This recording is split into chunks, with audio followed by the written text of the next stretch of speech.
For 6 years, my mother-in-law ruined our Valentines. You chose her. She screamed. This time, I made her pay the ultimate price. For 6 agonizing years, my mother-in-law systematically destroyed our Valentine's Day, screaming I'd chosen my husband over her. But this time, she finally paid the price, and the shocking truth of her twisted obsession began to unravel. Every single February 13th, for 6 years, a problem would miraculously arise exactly 45 minutes before Ethan and I were supposed to eat dinner. It was like clockwork, a dark comedy of manufactured crises. In year 2, her car broke down, and our romantic anniversary dinner ended up being held at a mechanic shop. Year 3 brought a sudden, violent stomach bug for Ethan, forcing him to stay home. I ate takeout alone, fuming. In year 4, she needed him to break a window to escape some made-up danger. The year before last, her masterpiece. She called us, screaming about a break-in, only for us to discover her neighbor's cat had merely knocked down a lamp. By year 6, I was done. I planned. I secretly changed our Valentine's dinner reservation to lunch, telling Evelyn we were going out the following weekend. It was a Saturday, February 13th, and we were just getting ready for our afternoon meal when Ethan's phone rang at 11:32 a.m.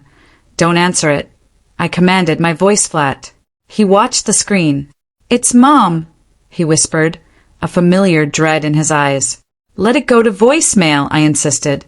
3 more calls blared through his phone, each one a fresh stab of anxiety. Then mine rang. What if it's really serious? He asked, his brow furrowed. I scoffed. It's never serious. We ignored them all and went to a cozy bar for appetizers, a small rebellion. But then, Ethan's phone vibrated again. A text from his sister, Claire. Mom is hospitalized.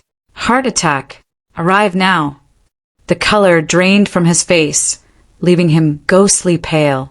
Our dinner, our defiant little date, was instantly abandoned. We raced to the County General Hospital, my stomach churning with a mix of fear and an unsettling familiarity. Claire was waiting, cool as a cucumber, scrolling through her phone, not a tear in sight. Where is she? Ethan demanded, his voice cracking. Claire looked up, bewildered. Mom, who? Ethan pulled out his phone, showing her the text. You texted she had a heart attack.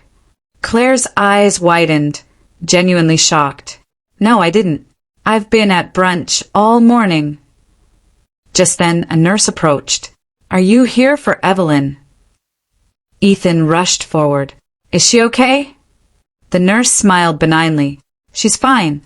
Checked herself in claiming chest pains. But all testing came back normal. She's been asking for you for the past hour.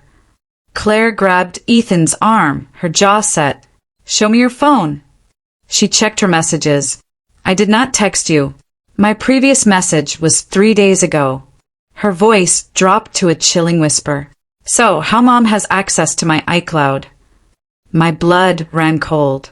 Claire explained. Because I had phone problems last year, Evelyn used my account to text, stage an emergency, and get herself hospitalized. We found Evelyn sitting up in bed in room 418, sporting her most pitiful, saddest expression. Oh, thank God you're here, she exclaimed, her voice thick with false fear. I was so scared. Mom, I said, my voice cutting through her performance. You sent that text from Claire's iCloud. Her face snapped from concern to pure calculation. I don't know what you mean. You're paranoid. Ethan stared at her, truly seeing her for the first time. All those years, he said, his voice eerily calm. Every Valentine's Day, none of it was real. The mask finally fell. So what? Evelyn snapped, her eyes blazing. You chose her over your own mother. Someone should remind you of your priorities. My jaw dropped. You faked a heart attack, and you would have ignored a real one. Just then, a man in a sharp suit and a woman with a briefcase, followed by a hospital administrator, entered the room. Detective Harris, the man introduced himself, and Evelyn Morrison. We need to discuss emergency service fraud and account access. Evelyn turned stark white. The woman with the briefcase opened it. "I'm representing Claire," she stated, "who is pressing charges for identity theft." Claire just shrugged, looking defiant. "I called them while you were driving." Ethan stared at me, his eyes wide. "We checked iCloud activity," Claire continued. "She has been reading my messages for 9 months." 9 months? Ethan whispered, the words barely audible. "How else do you suppose she knows what Ryan and I have planned?" Detective Harris produced handcuffs. Evelyn let out a guttural wail as she was led away. A nurse appeared with discharge papers. "She's being transferred to county custody," she explained. Ethan's phone vibrated, pulling him from the surreal scene. He stared at the screen, turning gray. "What is it?" I asked. A text from his European-based father, Richard, popped up. Ryan phoned. "What's with Evelyn and Claire?" My 53 missed calls. "Why?" We stood in the hospital hallway, Ethan staring at his phone as if it might explode.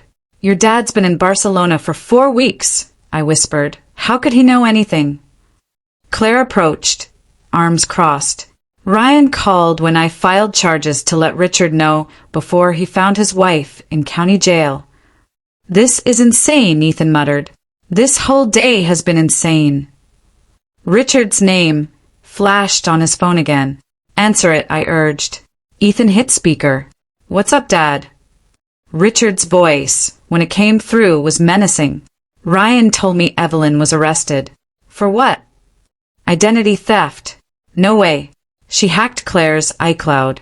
Ethan sent a fake text from Claire's phone saying she'd had a heart attack, then checked herself into the hospital to ruin your Valentine's dinner. "To ruin every Valentine's dinner," I chimed in, unable to help myself. "This is the 6th year." Silence. Then, Richard's voice again. "I need to call my lawyer." "Your lawyer?" Claire interrupted, her voice rising. "Dad, she's done crimes, several offenses. She has been reading my private messages for 9 months. Claire's voice cracked, thick with the weight of betrayal. Her knowledge of Ryan and my plans, problems, and fights was used against us.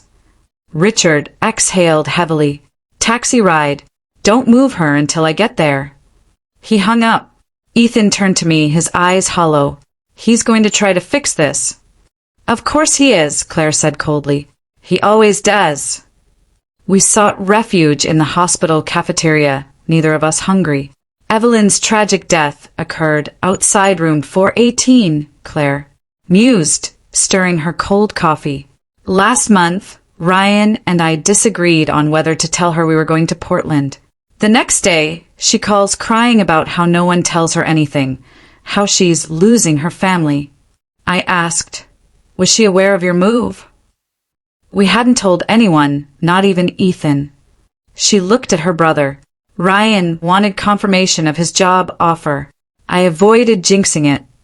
Ethan stroked his cheek, a pained expression on his face. "What else did she know?" "Everything," Claire replied, pulling out her phone and browsing her iCloud activity history. She even read my therapy journal. She checked my emails 312 times in 9 months. My photos. I leaned in, the timestamps damning. Daily accesses at 1:30 and 6:45 a.m. She was obsessed, I said. "I said she was controlling," Claire corrected, a subtle but important difference. An SMS from Richard alerted Ethan with 25 minutes remaining until his arrival. "We should return upstairs," he suggested. "No," Claire stated firmly. "I am not going back." Detective Harris received my statement. I signed paperwork. "I'm finished. I am not watching Dad bail her out. I'm not listening to excuses. She abused my privacy for several months. She pretended to have a medical emergency. She impersonated me. She destroyed any trust one had left." From the corner, tall, silent Ryan appeared, his eyes friendly, his arms wrapping around Claire. "Let's go home." They left. The smell of overcooked vegetables and antiseptics surrounded Ethan and me. "I should go up," he said, his voice flat. "Do you want me to come?" He paused. No. I watched him walk toward the elevators, his shoulders slumped.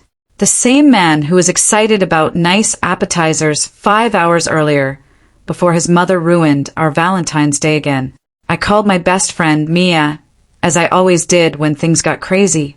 "How's your romantic lunch?" she chirped. "We're at County General," I deadpanned.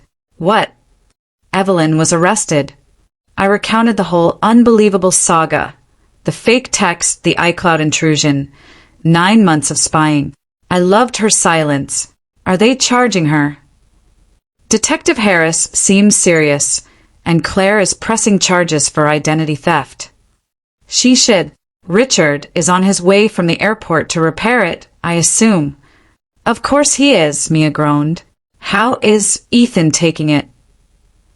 "He looks like someone ran over his childhood dog. Their mother, a narcissist, has been destroying their marriage for years. He should be relieved." I agreed, but it's still his mom. "Yeah," Mia paused. "Are you okay?" "Sitting in a hospital cafeteria on Valentine's Day." "I've had better holidays," I admitted. "Do you want me to come?" "I can get there in 35, she offered. "Thank you. I'll call you later." Hanging up, I bought another coffee I didn't want and ignored our discarded appetizers. Ethan returned 35 minutes later, pale and red-eyed. "He's here," he said. "Is Richard with her lawyer?" I called him from the taxi, someone who handles white-collar crimes. Ethan fixed his seat. "Mom's crying, saying she was scared, that she's been having panic attacks about losing us, her loved ones. The lawyer says restitution and community service may reduce her charges to a misdemeanor." "What about Claire's charges?" "Richard is going to talk to her and try to persuade her to drop them." "That's not fair," I argued. "I know," he said, meeting my gaze. "I know it's not. But he's frightened she's going to jail." "She should be terrified. She committed crimes." "Multiple crimes," he said. Detective Harris was very clear about the plural. We sat as the night shift began, the cafeteria slowly emptying. A bad ringtone played on a distant phone. "I need to say something," Ethan began carefully. I waited. "I apologize for everything. Every Valentine's Day, I made excuses for her and told you to let it go." He grabbed my hand, his grip tight. "You hoped your mother loved you." "She loves me. That is what makes it so messed up. She loves me so much that she can't bear the thought of me loving someone else." Holding his hand, I asked, "What would you like to do?" "No idea. Richard wants us to wait. He's arranging bail." I meant long-term. "Your relationship with her. What would you change?" A long silence stretched between us. "I thought borders were harsh," he finally said. "Truly loving someone means accepting their flaws and issues. I believe that boundaries are the only way to prevent love from becoming poisonous." I countered gently. Richard arrived at 9:47 p.m., in his travel clothes, fancy coat, and designer luggage, looking like a corporate executive who could solve any problem with money. "She's being released," he announced, bail paid.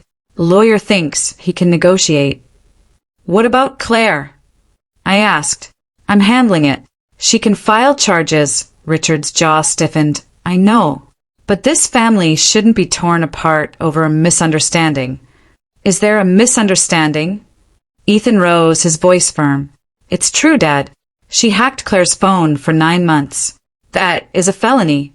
"Your mother's been struggling since you married," Richard said, glaring at me. "This has been hard on her."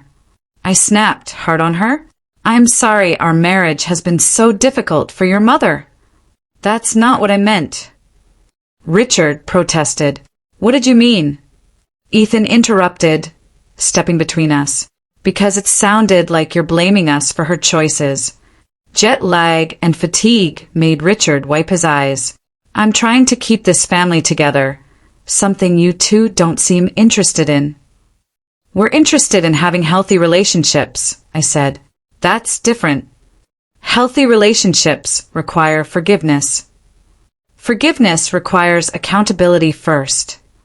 Richard broke first. "She wants to see you, both of you." "No," Ethan said. She's your wife who faked a heart attack to manipulate me. She made a mistake.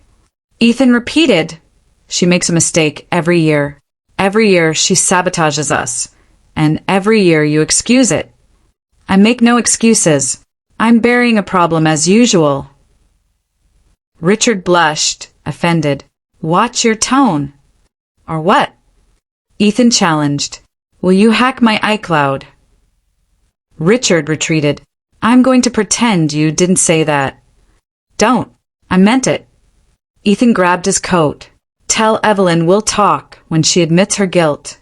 Actually admits it, not this I made a mistake nonsense. And support Claire's choice. We left without looking back, got in our car and sat in the silent garage. I told my dad off, Ethan said, a strange mix of fear and triumph in his voice. You did? I asked. Doing that is new to me. Feels scary, he considered, but also right. I started the car. Let's go home. On Valentine's Day, barely. Takeout is available. Maple's Italian restaurant. Does it stay open late? Only one way to find out.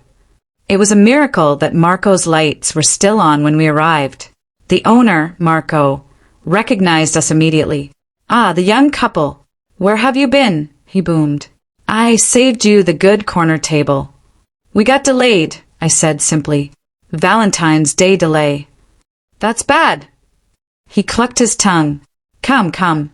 I'll make you something special. Fix this terrible day. He did, serving us wine, bruschetta, and fresh pasta with cream sauce without. Asking questions, keeping the mood light. What's funny? Ethan asked, twirling his linguine. This is our first Valentine's dinner in 6 years. Valentine's night. Close enough. He raised his glass. To boundaries, he said.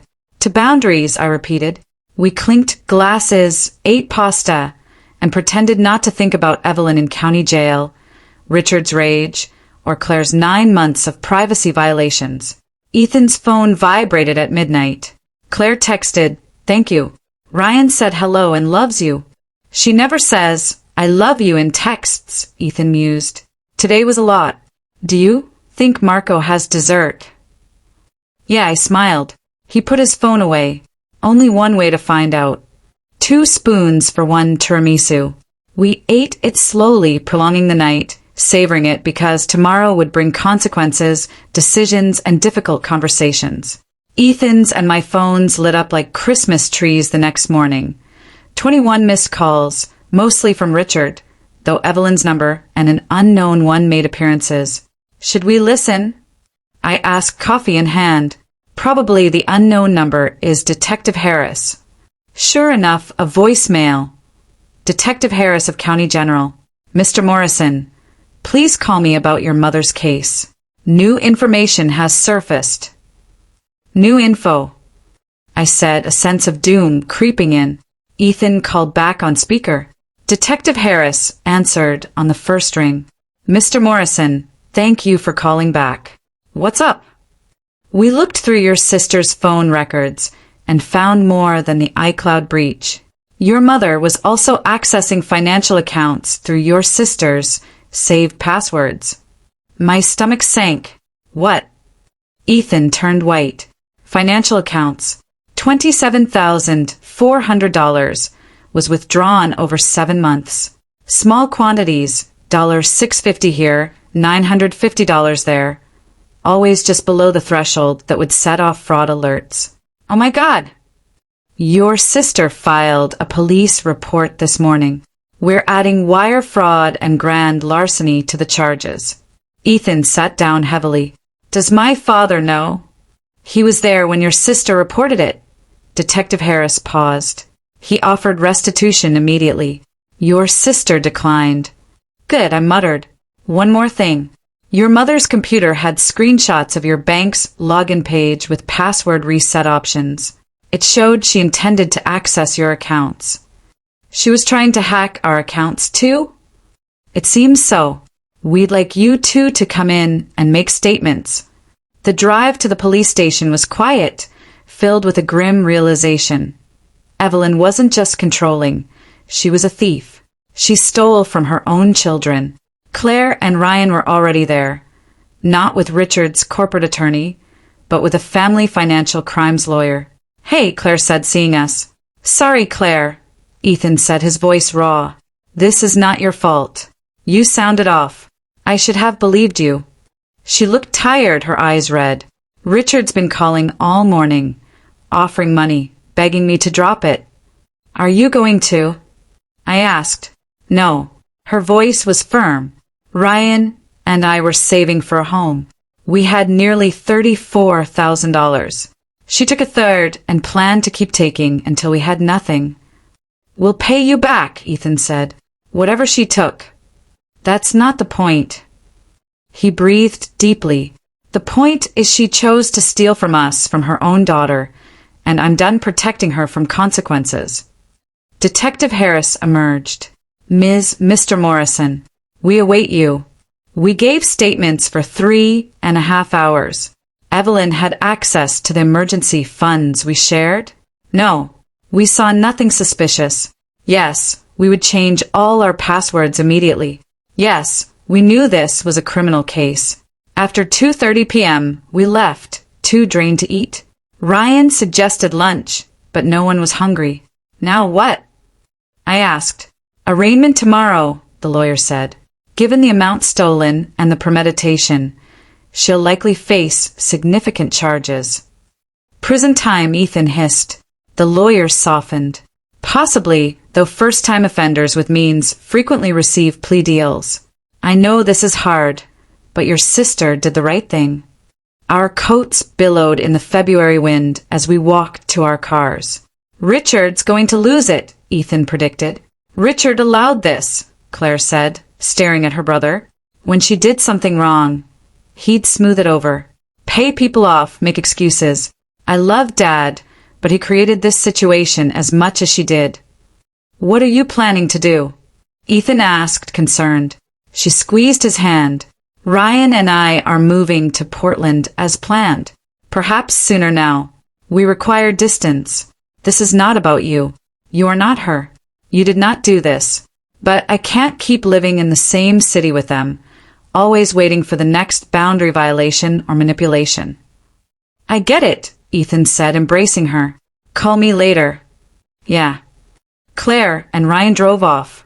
I stood with Ethan in the parking lot. "Marco's again." I advised. "Marco's again," he agreed. That night, Richard arrived at our house without calling or texting.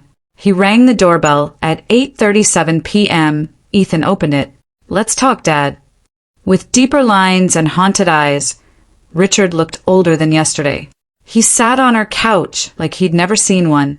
"Claire won't answer my calls," he said, defeated. "Can you blame her?" Ethan asked. "I'm trying to fix this." "You can't fix this," I interjected. "Not with money. Not with lawyers. Not with anything. This is my wife and your mother. There are financial charges. That's serious. Prison time. She stole from her own daughter." Ethan demanded. "What did you expect?" "I expected family to stand together." "We are standing together," Ethan corrected. "With Claire." Richard blushed. "You're choosing your sister over your mother." "I'm choosing the person who was victimized over the person who committed crimes. Yes, she's struggling. She needs help, not punishment. She needs consequences," I said. "There's a difference." "Simple for you to say. She's not your mother." Bitter words meant to hurt. "No," I agreed. "She's not. My mother respects boundaries, privacy, and my adulthood and decision-making." Richard rose. "I came here hoping we could figure this out as a family." "We're not a family," Ethan whispered, his voice full of quiet pain. "This is not how you want us to be. We're a group of people who share the same DNA and have been pretending dysfunction is normal. That is not fair." Richard protested. "The fairness is complete. Mom manipulates. You allow. Claire and I coped by being overly responsible and maintaining peace. That's unhealthy. That is not family. So what? We're just done." Just like that. "We're done pretending," Ethan said. Richard grabbed his coat, walked to the door and stopped. She wants you both. She wants to. Explain. I'm sure she does, I said dryly. Would you at least consider it? Ethan regarded me, and I shrugged. His choice, I thought. Maybe, Ethan finally said. After the arraignment, after we see if she takes accountability. Real accountability, not the performance she's so good at. Richard left. We heard him start his car and drive away. Marco's. Ethan asked.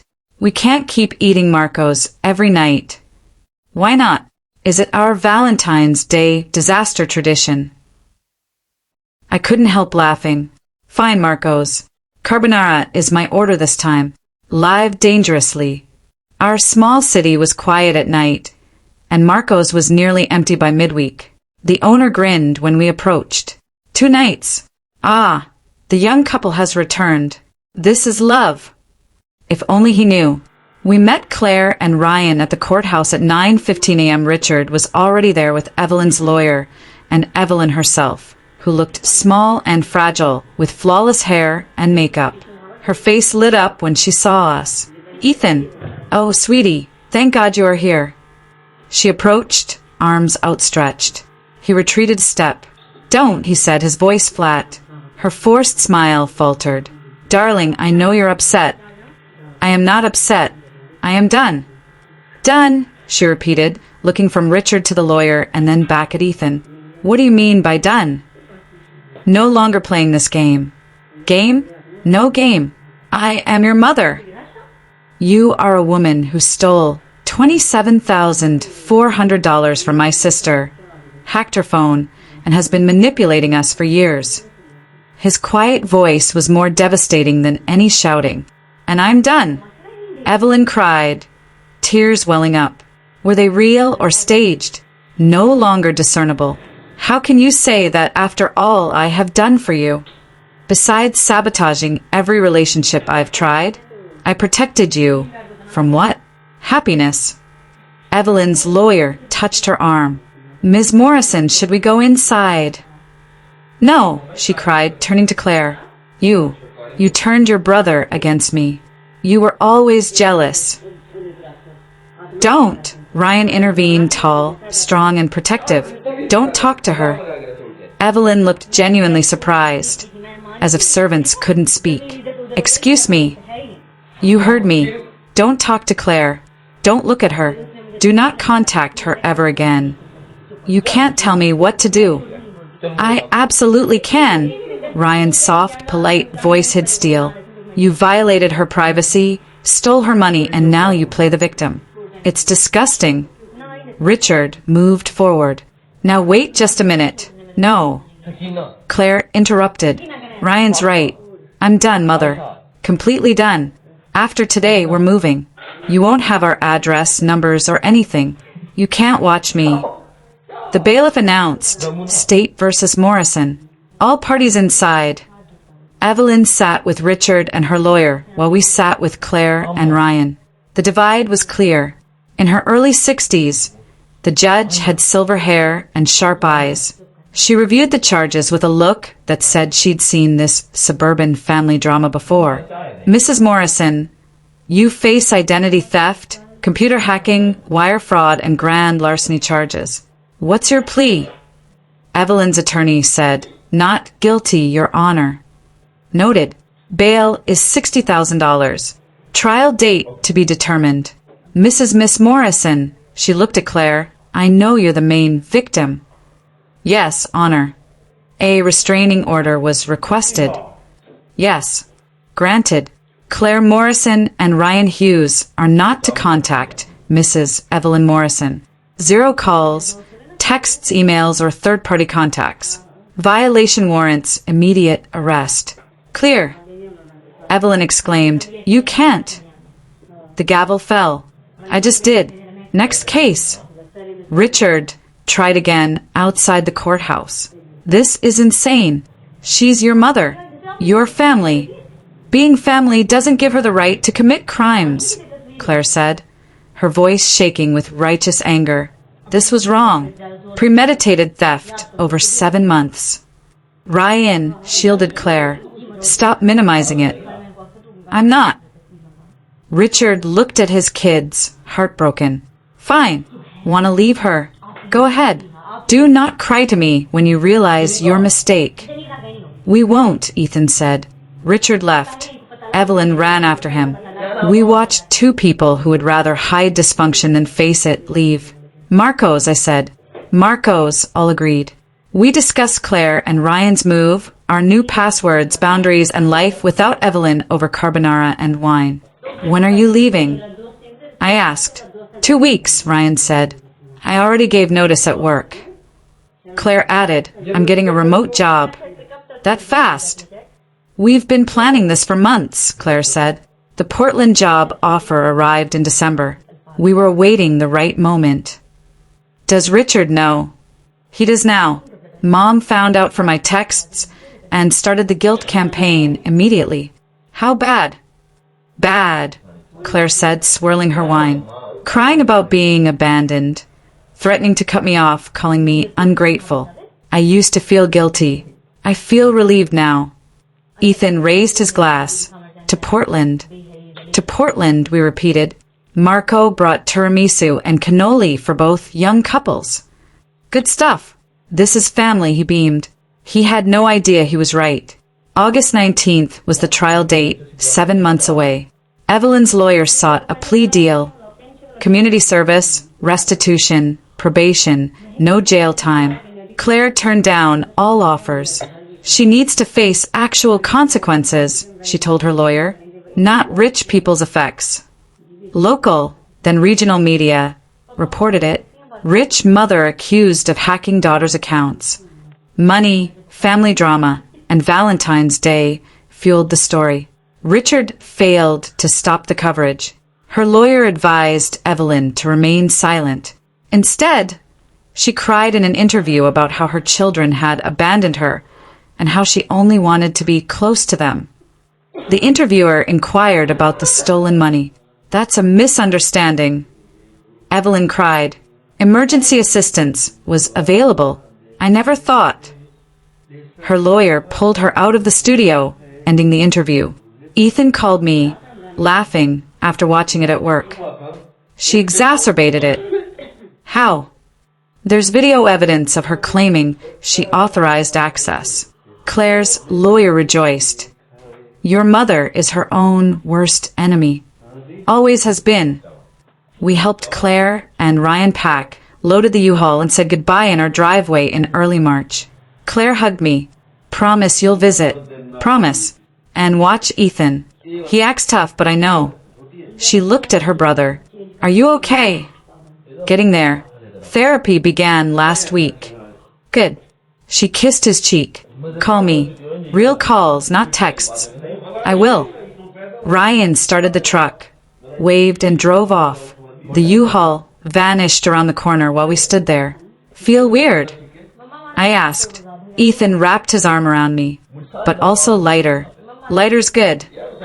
Marco's. I asked. We must find other restaurants. Marco knows us now. Fine, Marco's. Spring arrived. Trial prep continued. Ethan and I gave depositions, explaining the behavior pattern, Valentine's Day sabotages, and Evelyn's growing need for control. Evelyn's lawyer tried to portray us as vindictive children who had betrayed their mother. It failed. Too much evidence, too many violations, too many years of documentation. Richard stopped calling and texting. We had crossed an invisible line and could not return. Ethan lamented but didn't push. I held space, brought him tea, let him talk, and stayed quiet when he didn't. I miss the dad I thought I had, he said one night. I know. Not the original, the one you wanted. I mourned the fantasy. Yes, he wiped his eyes. Marcos? 2 a.m. Fine. Tomorrow. Tomorrow's Marcos. The trial began August 19th, unseasonably hot. The courthouse was packed. Family drama always drew crowds. Claire flew in from Portland. She looked tired but determined after losing weight. Ready? I asked. No, she said, but I'm doing it anyway. Evelyn's lawyer used sympathy. Poor mother abandoned by ungrateful children, mental health issues, just wanted to be close to her family. Made mistakes, but who doesn't? Claire's lawyer presented cold, hard facts.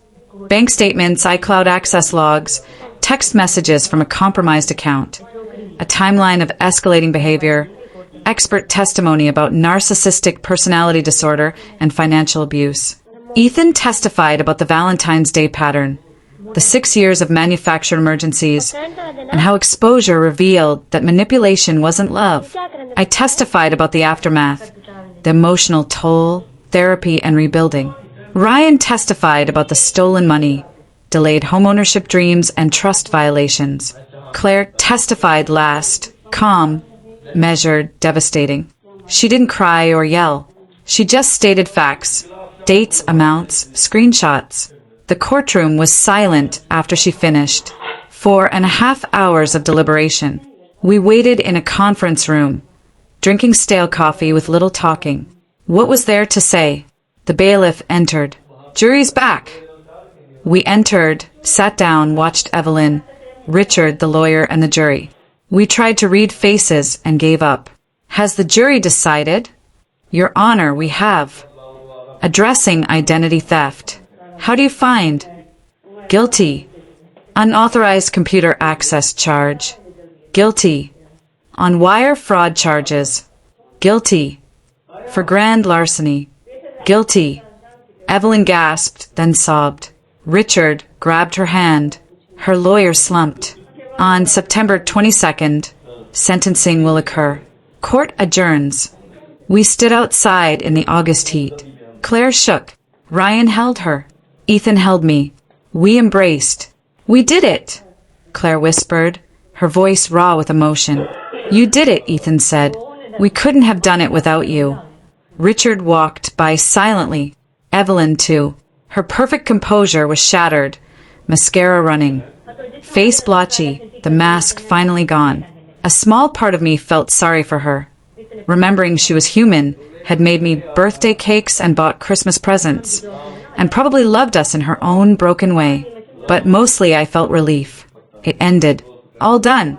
Sentencing day was a cool September morning with the first hints of fall. The same judge, silver hair, sharp eyes. Mrs. Morrison, you've been found guilty on all counts. Before I pass sentence, do you have anything to say? Evelyn stood. Richard wasn't with her. He'd stayed home. Claire later said they'd split. She didn't know or want details. Yes, Your Honor. Evelyn spoke steadily. No more tears. No show. I apologize. Not for being caught. Because I hurt my children, both of them, for years. She looked at Claire, then Ethan. I told myself I was guarding you, keeping you close, preventing abuse. I exploited your trust, love, and patience. She inhaled deeply. My court-ordered therapist helped me see the pattern, narcissism, control, and an inability to see you as separate people with your own lives. She regarded the judge. I'm not expecting forgiveness. I deserve less. I just wanted you to hear me say it aloud with witnesses. I was completely wrong, and I apologize. No one spoke in court. None of us knew this, Evelyn. Accountability, not manipulation or deflection. Finally, the judge nodded. Thank you, Mrs. Morrison. This court sentences you to 30 months in minimum security and 4 years of supervised probation. You will repay the victims in full, plus 12% interest. Therapy will last your sentence and probation. Probation violations carry maximum sentences. Do you comprehend? Yes, Honor. Take Mrs. Morrison into custody, bailiff. We saw the bailiff, a door, and a life changed as they led her away without handcuffs. Outside, Claire cried, tears of pure relief. It's really over, she said. It's really over, Ryan echoed. 30 months, Ethan whispered. She'll probably be out in 20 months with good behavior. Probably, Claire wiped her eyes, but I don't have to see her. The restraining order stays through probation. What about Dad? Ethan asked. Texted this morning. Says he understands our actions. Promises to respect boundaries. Do you trust him? I asked. She thought for a moment. Maybe people can change. Look at Mom. That apology seemed real. Seemed, I stressed. Yeah, seemed. She looked at us, a quiet joy illuminating her face. Ryan and I are pregnant. Silence. What? Ethan spoke first. 14 weeks. We wanted to let people know after the trial. Claire. He hugged and lifted her off the ground. It's amazing. Put me down. I'm just celebrating. He lowered her. Does Richard know? Not yet. We're telling him next week. If he wants to be in the baby's life, he has to commit to therapy, not just one session to check a box. Good boundary, I approved. Learning from the best, she smiled. You'll be an uncle. I'm going to be an uncle, Ethan repeated, testing the words, liking them. We drove home, processing everything, feeling all the feelings. We pulled into our driveway after 4:15 p.m. Marco's. Ethan asked, I'm thinking that Thai place on Sterling. Change of pace. Marco's closes Mondays. Oh, he checked his phone, right? Thai then. We ordered pad Thai and green curry, ate on the couch and watched mindless TV. We didn't talk about the trial or Evelyn. We just lived in our house, our marriage, and the life we had fought so hard to protect. Ethan's phone buzzed at 11 p.m. An SMS from Richard. Your mother asked me to tell you she meant the apology. She knows she has work to do. Hope you can talk someday. No pressure. Ethan showed me. What will you say? Nothing. He put his phone down. Perhaps in a year, 5 years, or never.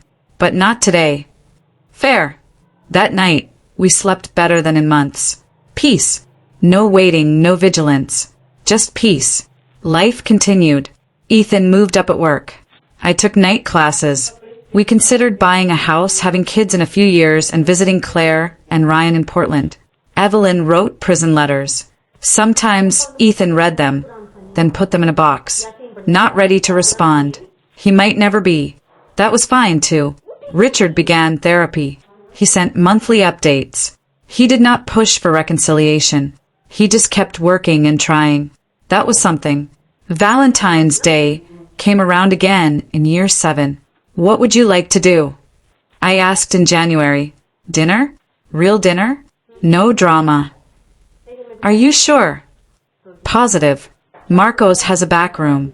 I reserved it. Very fancy. We've earned fancy. February 13th arrived. No phone calls, no emergencies, no phony heart attacks. We got ready and drove to Marco's. The owner greeted us like royalty. Ah, the young couple. Your special night. Come, come. He led us into the back room. Candles, flowers, soft music, the works. This is beautiful, I said. Ethan took my hand. You deserve beautiful. After everything, you deserve beautiful. We ate, drank wine, and talked about nothing and everything, about our lives, our futures, and the boundaries that allowed love to exist rather than poison it. Ethan's phone remained silent, face up on the table. No calls, no texts, no manufactured crisis. We did it, he announced around 10 p.m. We actually did it. What did we do? We made it through Valentine's Day together, happy. No drama. Was there any doubt? Every year for 6 years, yes, he admitted. I raised my glass. To years 7, and 8, and 40. To us, he corrected. And the family we're choosing to build. To us, I repeated. We clinked our glasses. The sound clear, bright, and full of promise. Outside, the February wind howled. Inside, we were warm, safe, and free. Marco brought dessert for the young couple who consistently returns and finds their way. He had no idea how correct he was about coming back, finding our way, and constructing something real from the ruins of something broken. We ate dessert slowly and made the most of the night because that was what we had fought for. Not perfection, not a drama-free existence, but the right to live our lives on our own terms, within our own boundaries and with our own love. Ethan's phone vibrated once. Claire sent a text. Happy Valentine's Day. The baby kicked for the first time. Felt like saying hello to Uncle Ethan. He showed me. We both teared up. Text her back, I replied. He did. Hello, baby Morrison Hughes. Uncle Ethan cannot wait to meet you. 3 dots appeared.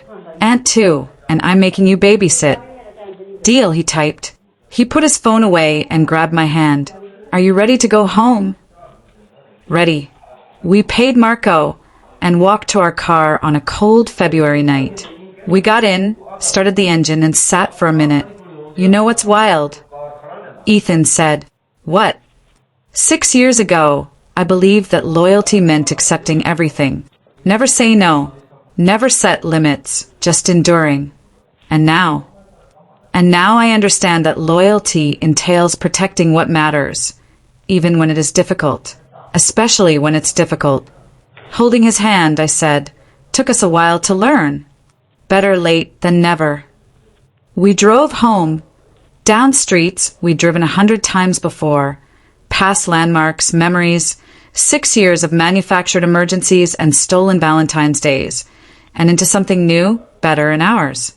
When we pulled into our driveway, every light was turned off. No emergencies, no drama, just home. This is nice, Ethan commented. Boring but nice. Boring's underrated. Boring's perfect. We went inside, changed, brushed our teeth, and settled into bed.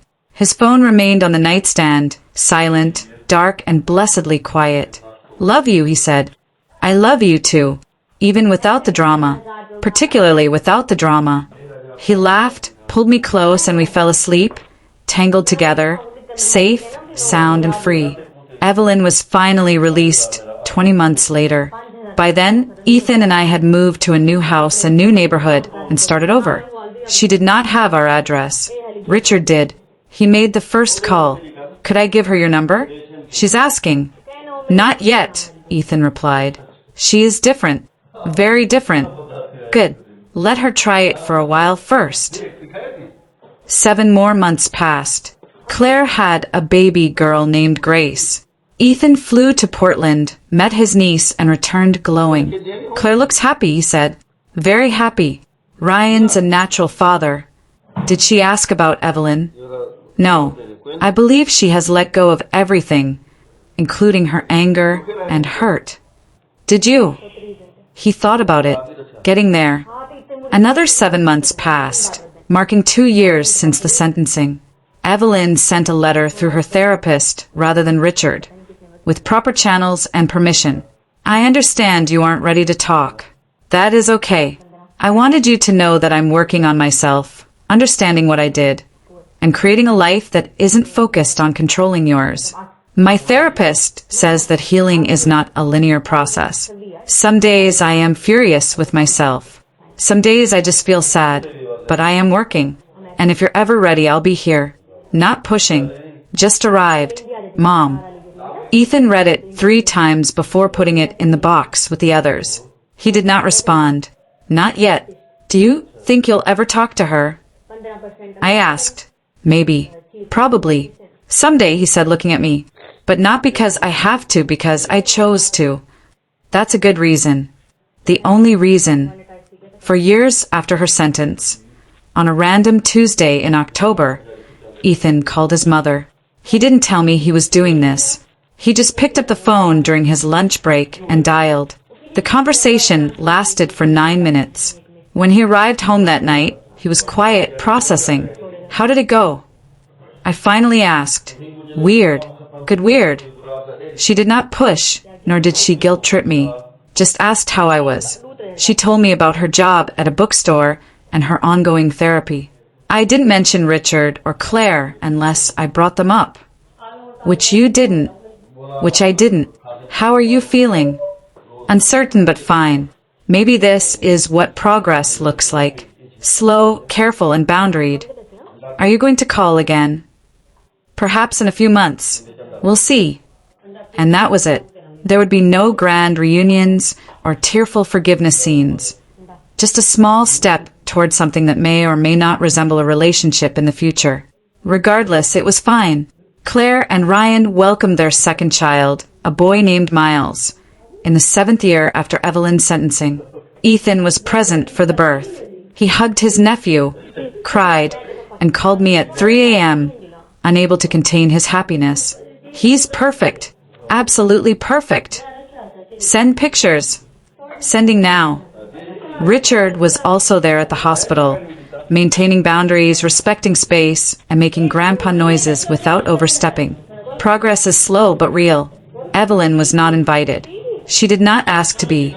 She sent a card and a savings bond via Richard. With love, Grandma. Claire looked at it for a long time before putting it in a drawer. Maybe someday I will tell him about her. Not today. Not today.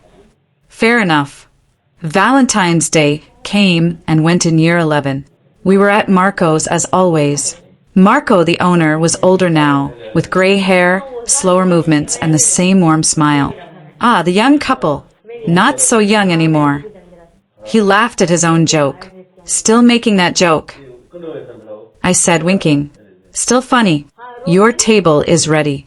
The corner, as usual. We ordered our usual meals. Ethan's phone sat face up and silent on the table as it had for years. No calls, no texts, no emergencies. Just us.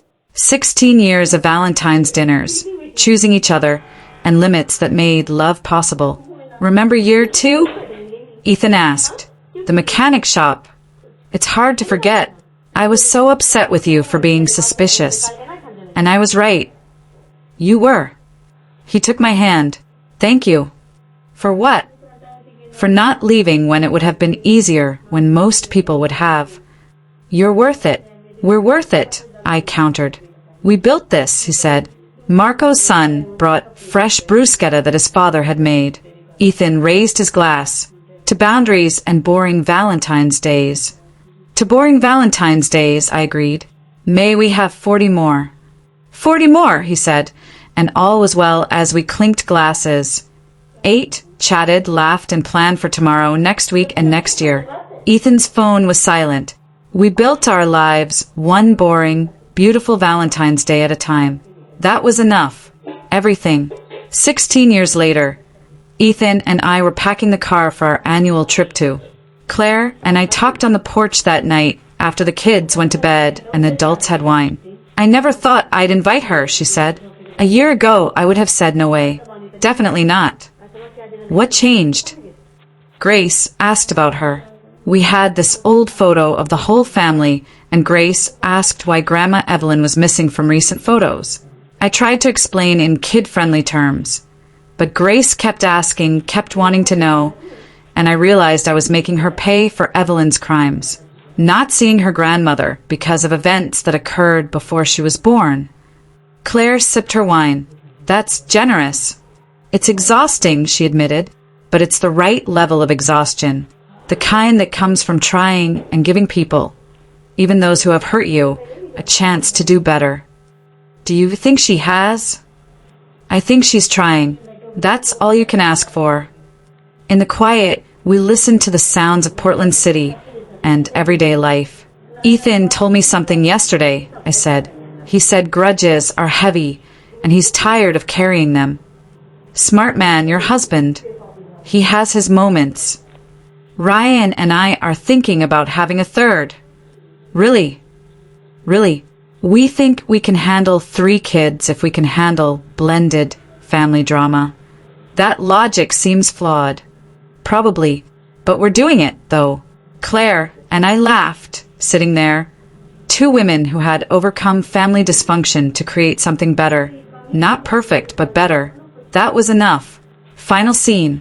16 years after the first Valentine's Day disaster. Ethan and I were at Marco's. Where else could we be?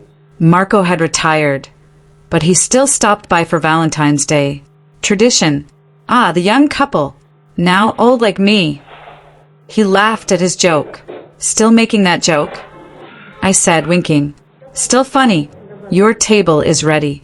The corner, as usual. We ordered with Ethan's phone face up and silent on the table for years. No calls, no texts, no emergencies. Just us. 16 years of Valentine's dinners, choosing each other, and limits that made love possible. Remember year 2? Ethan asked. The mechanic shop. It's hard to forget. I was so upset with you for being suspicious. And I was right. You were. He took my hand. Thank you. For what? For not leaving when it would have been easier, when most people would have. You're worth it. We're worth it, I affirmed. We built this. Marco's son brought fresh bruschetta, made by his father. Ethan raised his glass. To boundaries and boring Valentine's days. To boring Valentine's days, I agreed. May we have 40 more. 40 more, he said, and all was well as we clinked glasses. Ate, chatted, laughed, and planned for tomorrow, next week, and next year. Ethan's phone was silent. We built our lives one boring, beautiful Valentine's Day at a time. That was enough. Everything.